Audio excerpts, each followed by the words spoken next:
Good afternoon, I'm James Ezimoha and you're watching Anewz. Let's see your headlines. President Trump receives NATO Secretary General Mark Rutte at the White House. EU calls Trump's 30% tariff absolutely unacceptable and will work towards a deal. US President says he's open to talks. Spain arrests 10 after nights of anti-migrant clashes.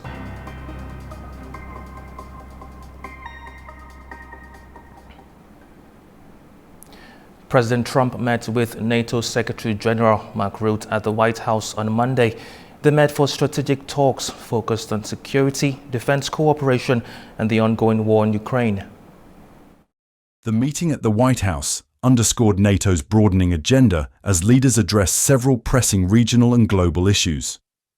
President Trump referenced recent diplomatic progress in the South Caucasus, expressing confidence in efforts to resolve long-standing tensions between Armenia and Azerbaijan. And we solved other one that we just seem to have, Armenia and Azerbaijan. It looks like that's going to come to a successful conclusion. President Trump then turned to Russia, voicing strong dissatisfaction with the ongoing war in Ukraine. He warned that unless Moscow shifts its stance, Washington would impose heavy secondary tariffs, a move designed to pressure not just Russia, but its trade partners as well. One of the reasons that you're here today is to hear that we are very unhappy, I am, with Russia, but we'll discuss that maybe a different day. But we're very, very unhappy with them, and we're going to be doing very severe tariffs if we don't have a deal in 50 days. Tariffs at about 100%. You'd call them secondary tariffs. You know what that means. The talks also reaffirmed NATO's long-term backing for Ukraine. Secretary General Rutte praised a new wave of European-led military contributions, highlighting close coordination among allies to strengthen Ukraine's defense capacity. You called me on Thursday that you had taken a decision. And the decision is that you want Ukraine, what it needs to have to maintain, to be able to defend itself against Russia, but you do want Europeans to pay for it, which is totally logical. And this is building on the tremendous success of the NATO summit. The 5%, but also the decision to keep Ukraine strong and the decision to increase our defense industrial production. So based on that, that was Europe stepping up. This is again Europeans stepping up. So I've been in contact with many countries. I can tell you that at this moment, Germany massively, but also Finland and Denmark and Sweden and Norway, the United Kingdom, the Netherlands, Canada, they all want to be part of this. And this is only the first wave. There will be more. The NATO Secretary General noted that Ukraine is set to receive a significant boost in military supplies, including missiles, air defense systems, and ammunition. Support aimed at increasing pressure on Moscow and prompting a shift toward renewed peace efforts. The US is stepping up support for Ukraine with new long-range weapons as NATO's chief visits Washington. Obi Shabander has more. A major shift in the Trump administration's Ukraine policy on Monday as Washington ramps up weapons shipments to Ukraine to include offensive long-range missiles capable of striking deep into Russian territory and even into Moscow. This will be the first time that the Trump administration authorizes new weapons to Kyiv, to include Patriot air defense batteries meant to shoot down Russian Shahed kamikaze drones and ballistic missiles that have been raining down on Ukrainian cities in record numbers. This major policy shift comes as NATO Secretary General Mark Rutte visits Washington, meeting with President Trump. NATO member states will be purchasing the new U.S. weapons and then transferring them to Ukraine. Selling the weapons to NATO allies makes the move more aligned with President Trump's America First policy agenda. Previously, most weapons sent to Ukraine came directly from existing U.S. weapons stockpiles. The genesis for President Trump's policy decision came about following his meeting in late June with the Ukrainian President Volodymyr Zelensky during a NATO summit. That meeting reset the personal relations between the two leaders. And reports here in Washington indicate that President Trump then made up his mind to authorize additional weapon shipments following a July 3rd phone call with Russian President Vladimir Putin. It was a call that left a lasting impression on President Trump, who has become increasingly convinced that Putin is not serious about peace negotiations. Axios reported that the Russian leader made it clear that he will pursue an aggressive military campaign this summer in an attempt to capture more Ukrainian territory. That has angered President Trump, apparently. And the president has been very public with his frustration towards Putin's refusal to halt the war.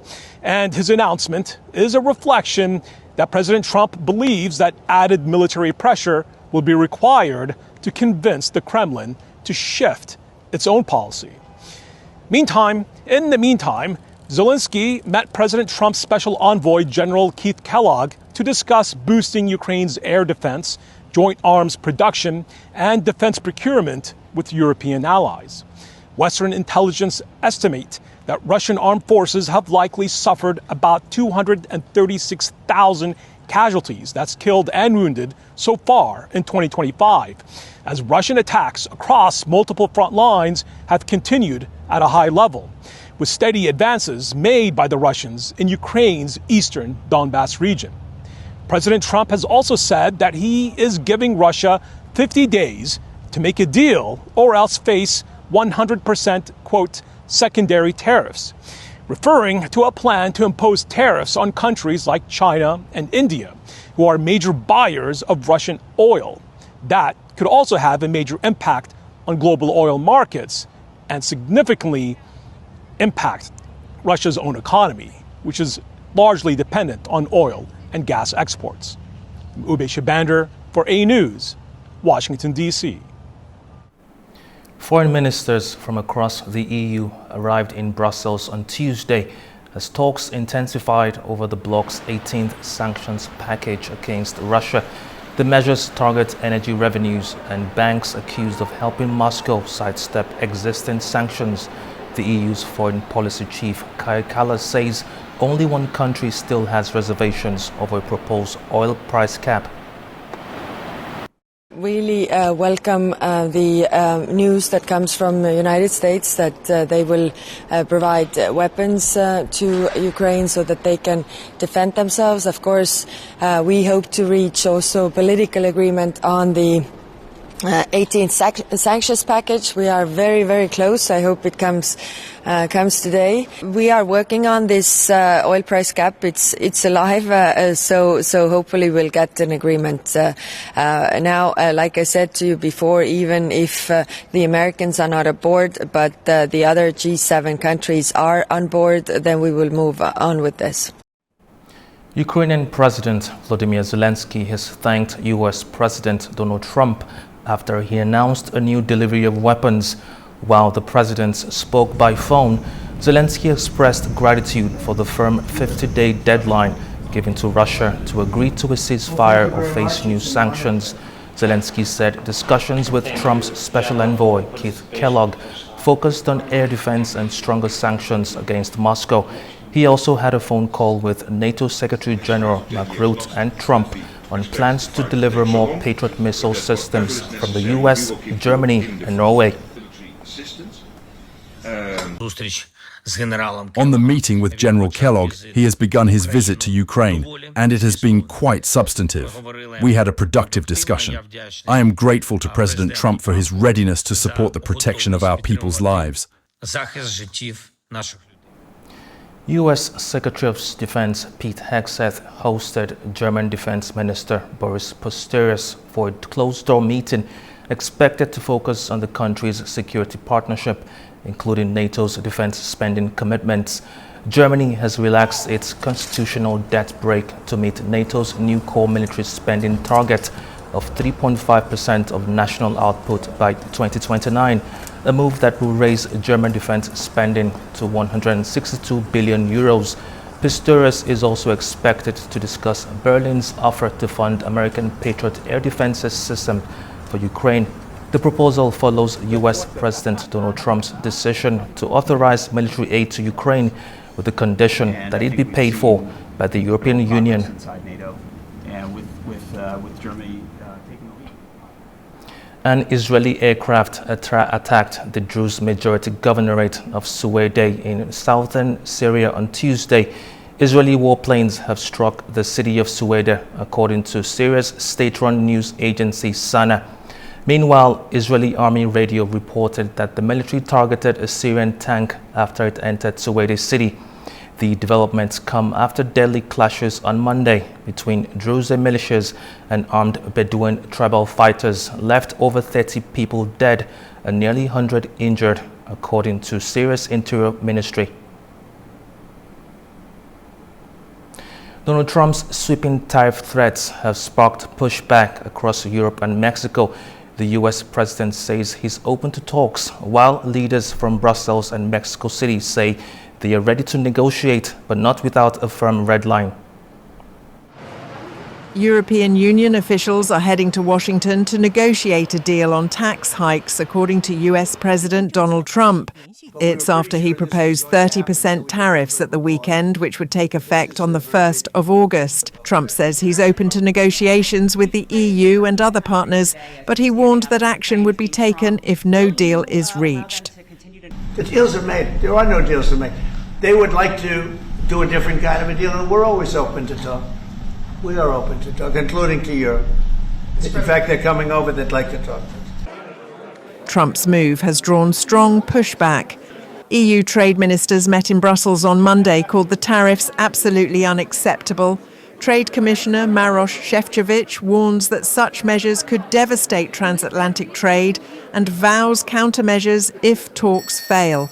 However, he does remain hopeful for a deal backed by both EU governments and Parliament.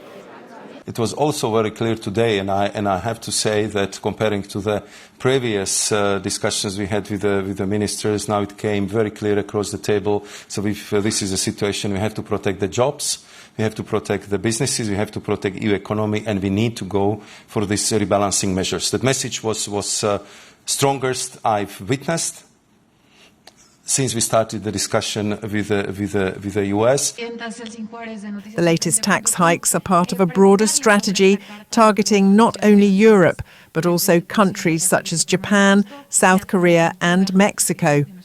Mexico's president has hit back at US criticism that her government was not doing enough to combat fentanyl.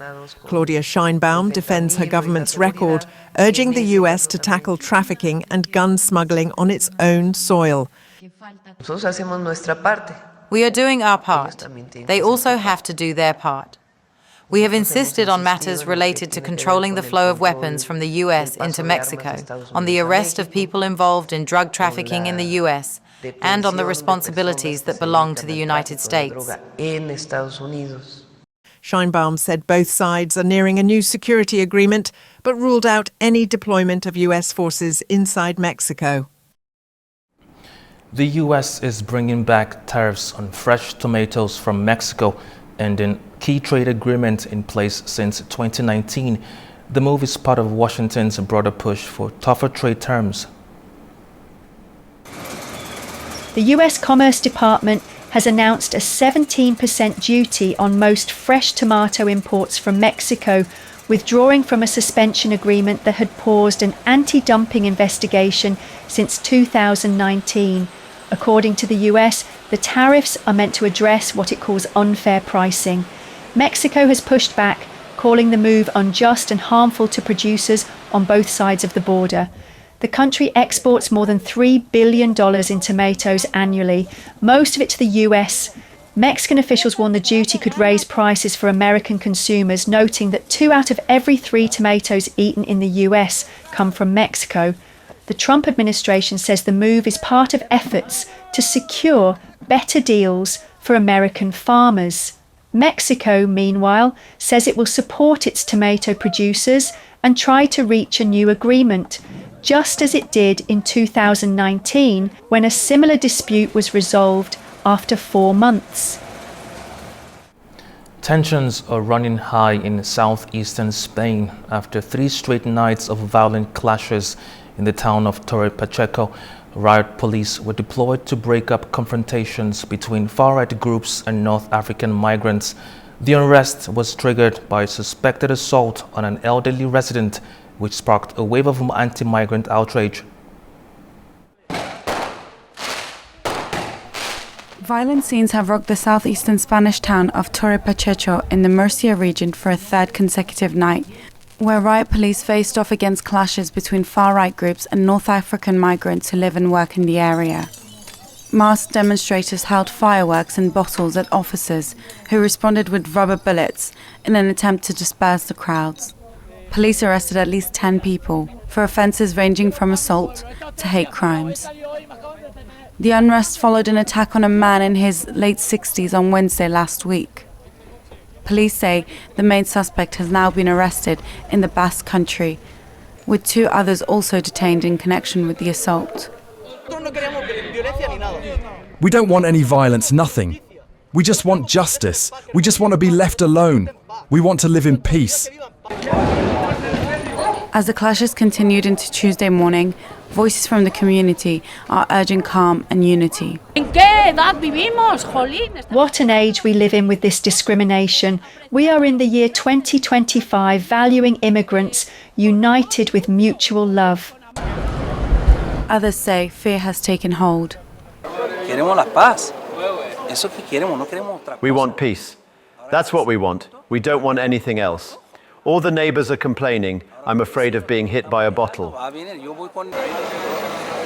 As authorities investigate, the community remains tense, hoping the violence will not return to their streets. China says it successfully launched a fresh cargo mission to its Tiangong space station, sending the Tianzhou-9 spacecraft into orbit. It's now docked and is delivering essential supplies and scientific equipment to the Shenzhou-20 astronauts who've been there since April 2025.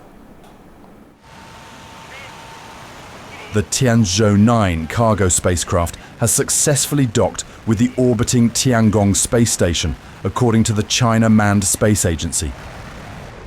It's after it was launched on Tuesday to deliver supplies, where the Shenzhou-20 astronauts will transfer its contents. They've been on board the station since April 2025.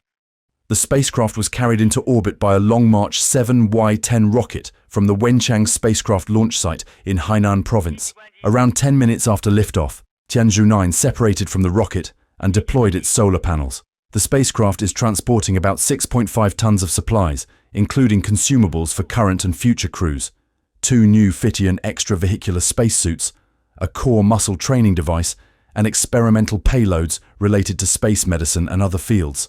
This mission marks the 4th cargo delivery since the Tiangong space station entered its application and development phase. It also represents the 584th mission of the Long March rocket series.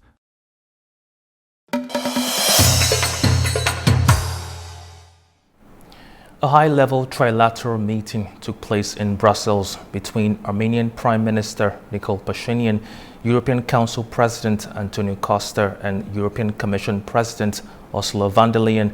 The meeting focused on EU-Armenia ties and peace in the South Caucasus.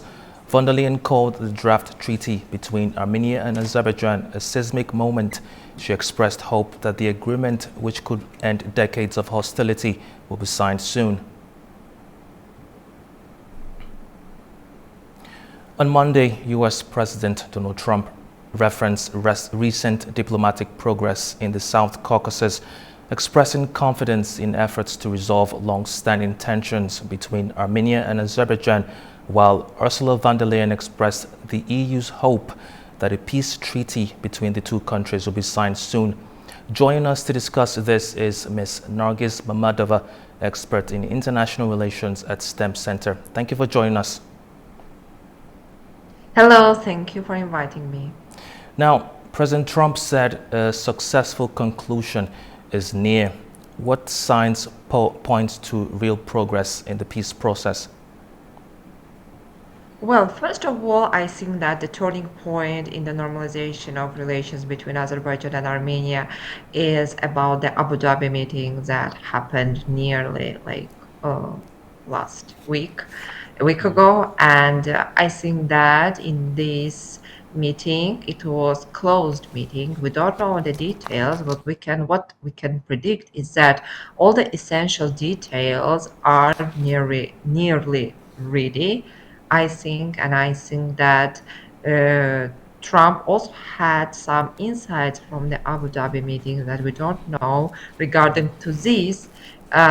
He claimed that really Azerbaijan and Armenia are very close to the peace deal. It's very interesting that I called the Abu Dhabi meeting is a turning point because it was one of these rarest examples where two sides got a really good connection without any third body, because Abu Dhabi, the officials in Abu Dhabi or the location Abu Dhabi, this had only the symbolic meaning because it's just a city that provides a platform for the mutual dialogue. There were no third party involved in this in this meeting, and I think it's one of the best advantages, because when I did my research on the peace building about the conflict resolution, the best thing that the two sides can give to each other is mutual understanding, and if even there would be a third party, the third party should be neutral. But without third party, it's also accessible. So I think that the peace deal is really near. It can be in upcoming months. I don't know exactly the date, but I think that we will see only the positive outcomes of the Abu Dhabi meeting. Now, speaking about third parties, as you mentioned, what role is the United States playing in supporting Armenia-Azerbaijan talks?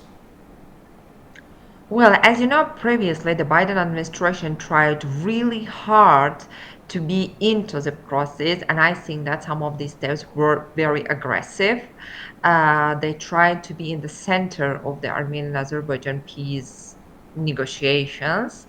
However, afterwards, the Biden administration made some statements that can really damage the situation, not to reflect in a positive way.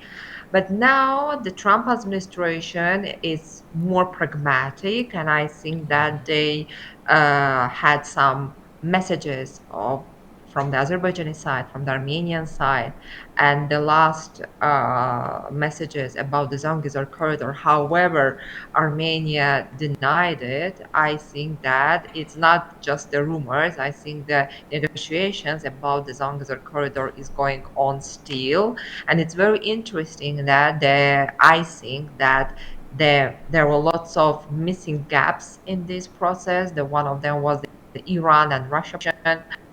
Officially, Russia supported the of Zangezur, all the communication, including Zangezur corridor. However, your policy regarding Zangezur corridor was fluctuated a little bit.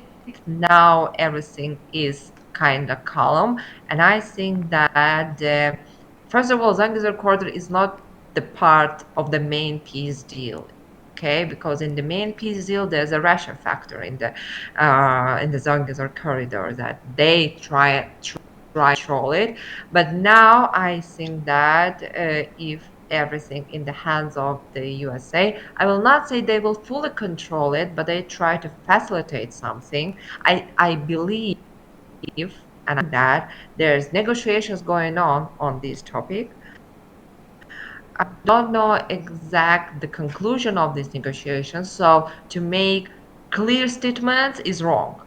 To make predictions, because our job as an analyst to make predictions, it can be because I think that the Trump statements have some background over there. Ms. Nargis, thank you very much for your time and insight. Thank you. Previously in our Inside Politics talk show, Anastasia Lavrina discussed the recent Trump statement about Azerbaijan and Armenia with Professor Brenda Schaffer from the U.S. Naval Postgraduate School. You know, Trump says a lot of things, and even about a month ago when the Secretary of State Rubio was listing the foreign policy accomplishments of the new administration, you know, they listed Armenia, Azerbaijan, that peace Sure, the United States and the Trump administration has been supporting this peace. By the Trump administration joining the attacks on Iran, they've weakened Iran, and therefore Iran can't undermine the peace like in the past. But as Hikmetejiev said, I believe over the weekend, essentially there is peace between Armenia and Azerbaijan, and the two sides are just going to decide on their own how to formalize it. I believe the U.S. has an interest that an American company, would run or operate the Zengezur corridor. This could help depoliticize it. I think we need to be very cautious. I mean, we're seeing, what happens now. Private companies, when they were in Iraq and Afghanistan, now in the Gaza Strip, it doesn't always go. It doesn't always depoliticize, and sometimes it creates a lot of challenges as well. I think also we need to make sure that Russia is comfortable with the Zengezur corridor, because we don't want Russia, the U.S. to sort of push Russia away from this project or from the region, because Russia will return and try to undermine stability. So it's probably better to have something which isn't a pure American project, but something that there's an interest of both Russia and Iran in its stable operation. Georgia's foreign trade turnover saw a notable rise in the first 6 months of the year. Initial figures from the country's statistics office show that both exports and imports are on the rise, but the trade deficit remains significant. According to the National Statistical Committee, Georgia's foreign trade turnover reached almost $12 billion from January to June, up 12.7% year-on-year. Exports rose by nearly 14%, totaling just over $3.2 billion, while imports climbed to almost $8.7 billion. Despite the growth, the trade deficit stood at $5.5 billion.